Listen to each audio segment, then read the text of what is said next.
تاریخ کا بڑا مشہور و معروف واقعہ ہے۔ میر عبد الواحد بلگرامی رحمۃ اللہ تعالی علیہ کی خدمت میں ایک نوجوان حاضر ہوا اور عرض کرنے لگا کہ حضور، مجھے موت سے بڑا ڈر لگتا ہے۔ جب میں لوگوں کو قبرستان میں قبر میں اترتے ہوئے دیکھتا ہوں تو میری روح کانپ جاتی ہے۔ حضور، مجھے کوئی ایسا عمل بتاؤ، میں پریشان ہوں، راتوں کی میری نیند برباد ہو چکی ہے، میں بڑا پریشان ہوں، میں تنگ آ گیا ہوں، مجھے مرنے سے بڑا ڈر لگتا ہے، کیا کروں؟ کوئی ایسا عمل بتا دیجئے جس سے میری زندگی میں کچھ سکون آ جائے، میں مرنا نہیں چاہتا، حالانکہ میں یہ جانتا ہوں کہ مجھے موت آئے گی، لیکن مرنے سے بڑا ڈر لگتا ہے کہ جب میں دیکھتا ہوں مرنے والوں کو جو کفن میں لپٹے ہوئے ہوتے ہیں، لوگ انہیں نہلاتے ہیں، قبرستان میں اتار دیتے ہیں اور ایک گڑھے کے اندر ہمیشہ کے لیے دفن کر دیتے ہیں۔ حضور، میری روح کانپ جاتی ہے۔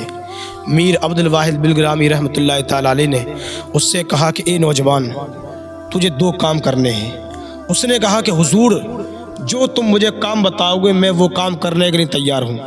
آپ نے پوچھا، پہلے مجھے تو یہ بتا کہ تیرا گھر کیسا ہے، تو گھر سے کیسا ہے، تو امیر ہے کہ غریب ہے؟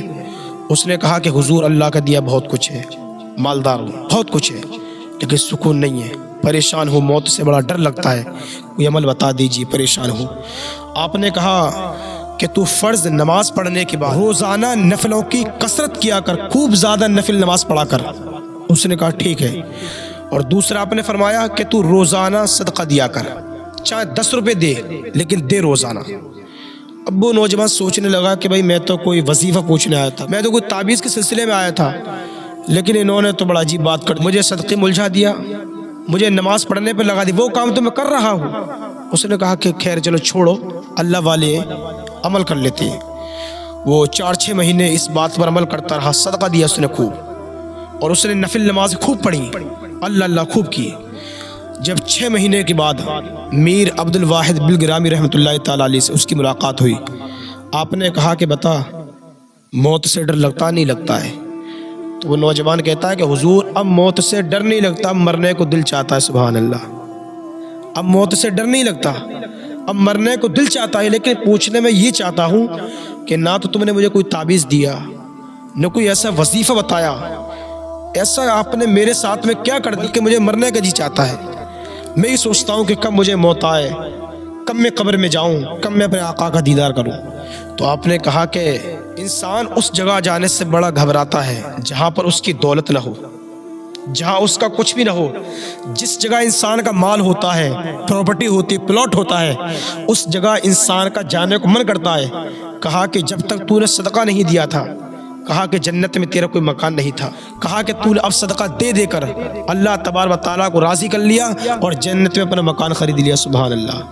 کہا کہ اب تیرا جنت میں جب مکان بن چکا ہے، اب تجھے اپنے مکان میں جانے کا جی کرتا ہے، اب تجھے اپنے مکان میں جانے کا جی کرتا ہے۔ حضرت جنید بغدادی رحمۃ اللہ تعالی علیہ کے دور میں ایک ایسا شرابی تھا جسے شراب پیتے پیتے 40 سال ہو گئی تھی۔ 40 سال سے اس نے اللہ تبارک و تعالیٰ کی عبادت نہیں کی۔ ایک دن جنید بغدادی رحمۃ اللہ تعالی علیہ کا درس سنا، اس نے بیان سنا، بیان پسند آ گیا، دل میں بات اتر گئی، نفرت ہونے لگی گناہوں سے، دل کرنے لگا توبہ کرنے کا۔ ایک دن آپ کی بارگاہ میں آ گیا اور کہتا ہے کہ حضور، میں نے تمہارا بیان سنا ہے، میرا من کرتا ہے مجھے توبہ کرا دیجیے، میرا دل چاہتا ہے کہ میں اپنے تمام گناہوں سے توبہ کر لوں، 40 سال ہو گئے مجھے شراب پیتے پیتے۔ آپ نے کہا کہ تیرے گھر میں تجھے کون کون یاد کرتا ہے؟ کہا کہ حضور، بیوی بھی بھول چکی ہے، اسے یہ یقین ہے کہ شراب پی کر کہیں نالی میں پڑا ہوگا، ماں باپ بھی بھول گئے ہوں گے، بہن بھائی بچے بیوی سب مجھے بھول گئے۔ تو حضرت جنید بغدادی رحمۃ اللہ تعالی نے فرمایا، اے نوجوان، تجھے سب بھول گئے لیکن تیرا رب ابھی تیری توبہ کا انتظار کر رہا ہے۔ سبحان اللہ، ابھی تیرے رب کو تیری توبہ کی آس ہے، تبارک و تعالیٰ کی رحمت اسی انتظار میں ہے کہ تو اللہ تبارک و تعالیٰ کے حضور کب توبہ کرے، کب تو اپنے سر کو اپنے مالک کی دہلیز پر جھکائے۔ اس نے توبہ کر لی، ہاتھ پر بیعت کر لی، اور جب وہ نماز پڑھنے آیا تو اس نے دل میں سوچا کیا اللہ تبارک و تعالیٰ نے میری توبہ قبول کر لی ہے؟ تو اس مسجد کی ہر کونے سے، ہر کھڑکیوں سے یہ آواز آ رہی تھی کہ ہاں، ہم نے تجھے معاف کر دیا ہے، ہاں، ہم نے تیرے تمام گناہوں کو بخش دیا ہے۔ اگر نوجوان معافی مانگنے والے ہونا تو اللہ تبارک و تعالیٰ خود یہ فرماتا ہے کہ بندہ ایک بار میرے در پہ آ جائے، میں خالی نہیں بھیجتا، اگر تمہارے گناہ سمندر کے جھاگ کے برابر ہوں اللہ کی رحمت کے برابر نہیں ہو سکتے۔ کتنے بھی تم گنہگار ہو، ایک مرتبہ اپنے گناہوں پر شرمندہ ہو کر اللہ تبارک و تعالیٰ کے حضور آ جاؤ۔ اللہ فرماتا ایک توبہ کے بدلے میں تمہارے تمام گناہوں کو بخش دوں گا۔